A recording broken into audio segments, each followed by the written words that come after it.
Hello world, this is Stefan of Lendrigan Games. If you play the game and enjoy it, I'd greatly appreciate subscribing to my Patreon. Link is also in the description. As of March 15th, 2021, I smoothed out movement significantly. What was happening before was that every time a character moved, the computer ran a bunch of numbers through its abacus so it could make everything look right. Per character, it wasn't horrible, but in later levels, once 20 characters were on the same floor, running that abacus with every character really affected performance. Once I realized that I now have the answers, I wrote those down and plugged them in. Now, having 20 characters move around doesn't really affect performance. Granted, plugging in the answers took longer than I thought it would.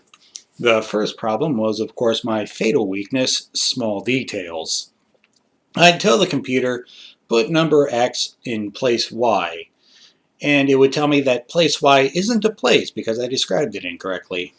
After finally figuring that out, it was just a matter of figuring out that place Y didn't exist because I spelled it incorrectly when I first made it. Then I had all the fun of telling the game to stop using the abacus, and then figuring out step by step why the game was throwing up weird images instead of using the answers I was trying to give it. Going back to small details again, once the game was using the answers, the last step was to fix those, because some of the answers were wrong. That's all done, though. I was hoping to get a weapon and species added in last week, but now that I've started on those, they'll be the goal for this week. If I manage that before next Monday, I'll get back to trying to fix a visual scene that has been bugging just me.